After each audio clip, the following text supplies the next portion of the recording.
Prudence se démenait dans un autre pays pour payer les frais de scolarité de sa fille adolescente lorsqu'elle a reçu un appel bouleversant de son école. Sa fille avait séché les cours pendant toute une semaine. Prudence se doutait que quelque chose n'allait pas, et lorsqu'elle est rentrée chez elle, un bébé dans la chambre de son adolescente a confirmé ses pires craintes. Cathy a jeté son cartable sur le canapé du salon et est passée en trombe devant sa mère pour se rendre dans la cuisine. Elle a ouvert l'un des placards en bois, a sorti ses crackers allégés et s'est assise sur le comptoir de la cuisine en grommelant. « Sérieusement, je déteste ma vie », marmonna-t-elle en mangeant un biscuit. « Qu'est-ce ce qui ne va pas, chérie ?» demanda Prudence en rejoignant sa fille au comptoir avec un verre de jus de fruits. « Tiens, prends ça. Il s'est passé quelque chose à l'école ? Arrête, maman », Cathy se mit en colère. « Tu n'as pas besoin de faire semblant de t'en soucier. Pardon ? Je déteste quand tu fais ça, d'accord ? Grogna-t-elle. « Alors, arrête. Eh bien, jeune fille, n'oublie pas que tu parles à ta mère. Et j'ai le droit de demander à ma fille si quelque chose la dérangeait. » Fatih resta silencieuse pendant un moment. Puis elle a réalisé qu'elle avait besoin de quelqu'un à qui parler, et elle a tout déballé à sa mère. « Je déteste tout, maman », a-t-elle dit en s'adoucissant un peu. « Je déteste qu'on soit si pauvre. Quoi ? Mais tu ne manques jamais de rien. Nous faisons de notre mieux pour toi, chérie. » Pourquoi tu dis ça ? Cathy soupira. « Mes camarades de classe sont littéralement les personnes les plus riches que j'ai jamais rencontrées, maman. Leurs parents leur ont même offert un appartement, et ils ont passé leur anniversaire sur un yacht, et pourquoi ne suis-je jamais invité dans ces endroits merveilleux ? Parce que nous sommes pauvres, maman. Nous ne pourrons jamais avoir le même statut qu'eux. » Prudence voyait bien où sa fille voulait en venir, car Cathy continuait à expliquer le style de vie somptueux de ses riches camarades de classe. Elle connaissait trop bien sa fille. Cathy avait l'impression que le monde entier tournait autour d'elle et qu'elle méritait ce qu'il y avait de mieux. Le fait d'être le seul enfant de la famille a parfois cet effet, et ce n'était donc pas entièrement la faute de Cathy. Elle n'a jamais reconnu les sacrifices faits par ses parents pour lui donner ce qu'il y a de mieux. Elle a toujours été insatisfaite et a grandi en négligeant ce qu'elle avait. Prudence, 51 ans, a suivi de nombreux traitements et enduré une césarienne pour mettre Cathy au monde.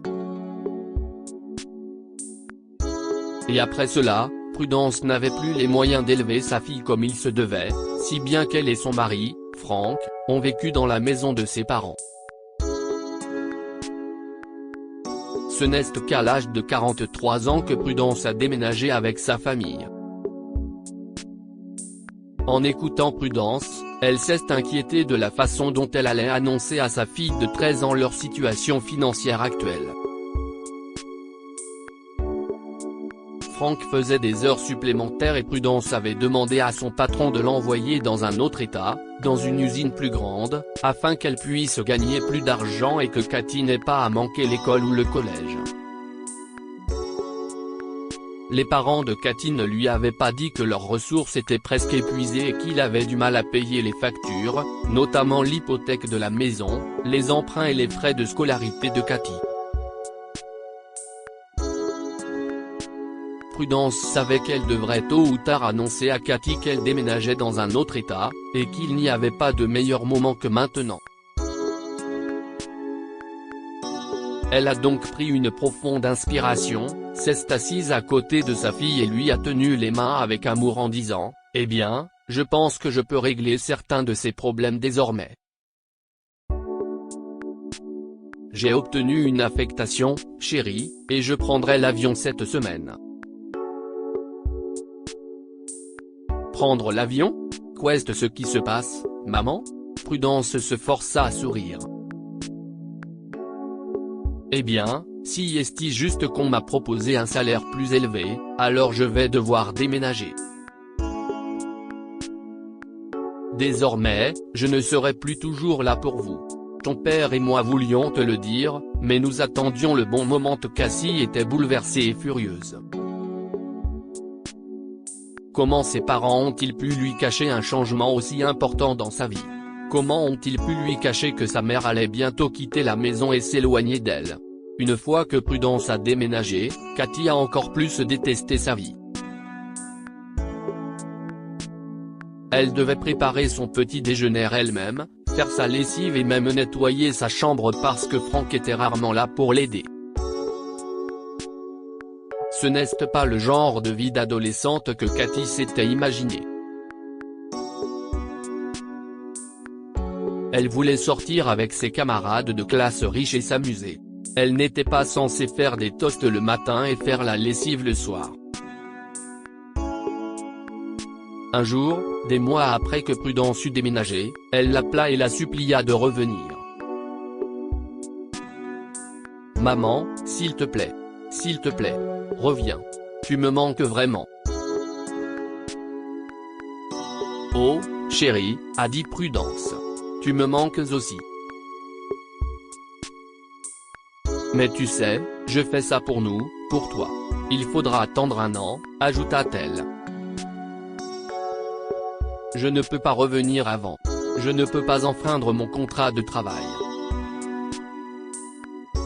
Cathy semblait déprimée au téléphone, et Prudence la rassurait en lui disant que tout irait bien et qu'elle la reverrait bientôt. Prudence voulait vraiment que tout soit parfait à la maison pendant son absence. Elle faisait confiance à Cathy pour que tout se passe bien. Mais des mois après avoir été séparée de sa fille, Prudence a reçu un appel inquiétant de l'école de Cathy.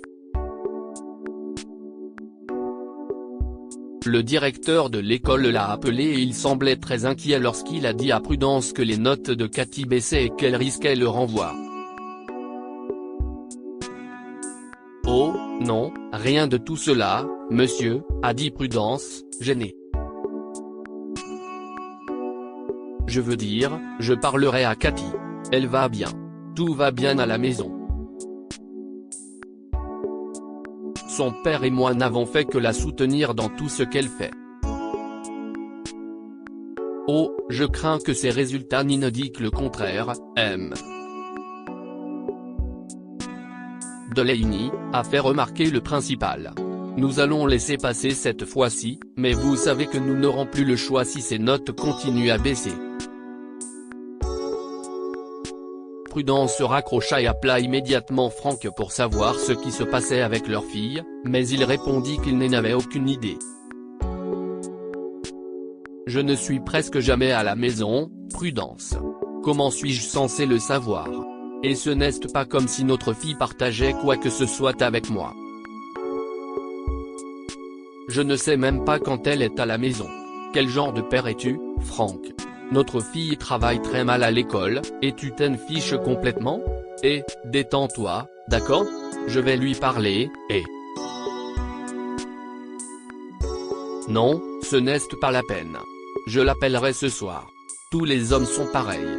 Pensa Prudence avec colère en raccrochant au nez de son mari. Ce soir-là, elle appela Cathy, et la jeune fille gémissait comme un bébé, la suppliant de revenir.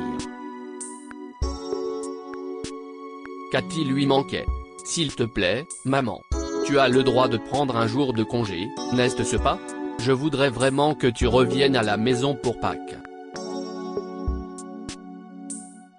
Tu me manques. Tu me manques aussi, mon bébé, » a dit Prudence. « Et je t'assure que j'essaierai d'être à la maison très vite. » Prudence et Cathy ont eu une discussion sérieuse ce soir-là, et Cathy a promis de se concentrer sur ses études et de faire de son mieux. « J'ai juste eu du mal à m'adapter à tout ce qui s'est passé après ton départ, maman, a-t-elle dit. Je te jure que je ferais mieux. Prudence a cru aux paroles de Cathy. Elle mourait d'envie de la voir, elle aussi, mais elle craignait de ne pas pouvoir payer les frais de scolarité et, plus tard, ceux de l'université. Si elle quittait son emploi, alors elle a décidé de rester. J'espère que tout se passera bien, a-t-elle murmuré en larmes en raccrochant le téléphone.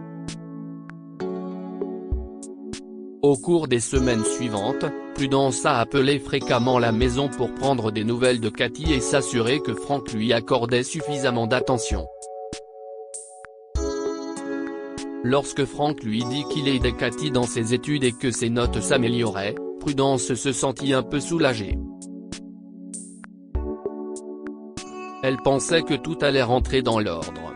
Mais quelques mois plus tard, peu avant Pâques, elle a reçu un nouvel appel de l'école de Cathy. Cette fois, c'est la maîtresse de classe de Cathy qui a annoncé à Prudence que Cathy avait manqué une semaine entière d'école. Prudence a assuré à la maîtresse de classe de Cathy qu'elle allait se pencher sur la question et parler à sa fille.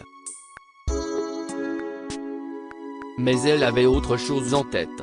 Cette fois, Prudence n'a rien dit à son mari et à sa fille et a décidé de rentrer chez elle à l'improviste pour comprendre ce qui n'allait pas.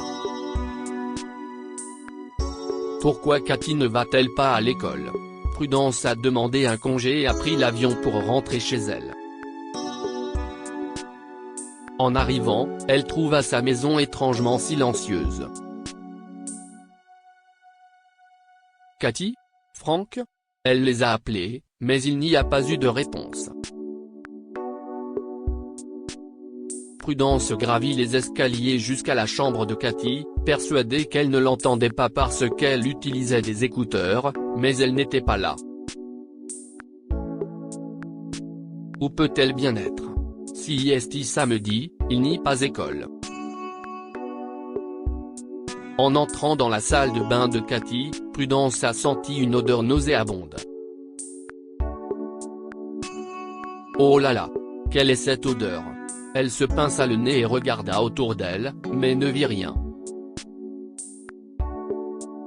Puis, tout à coup, elle entendit un cri de bébé. Les yeux de Cathy s'écarquillèrent et elle se retourna en entendant un bruit. Cela provenait de la chambre de Cathy. Prudence se rendit compte qu'elle devait changer les couches du bébé, mais il n'y en avait pas à la maison. Elle fouilla l'armoire et les tiroirs de chevet de Cathy, mais ne trouva rien. Prudence appela immédiatement Cathy. Mais la jeune fille n'a pas répondu. Prudence n'a pas arrêté. Elle a continué à appeler Cathy, et à un moment donné, Cathy lui a répondu. « Où diable es-tu » demanda Prudence. « Qu'est-ce ce qu'un bébé fait ici ?»« Dans ta chambre ? Maman ? Tu es à la maison ?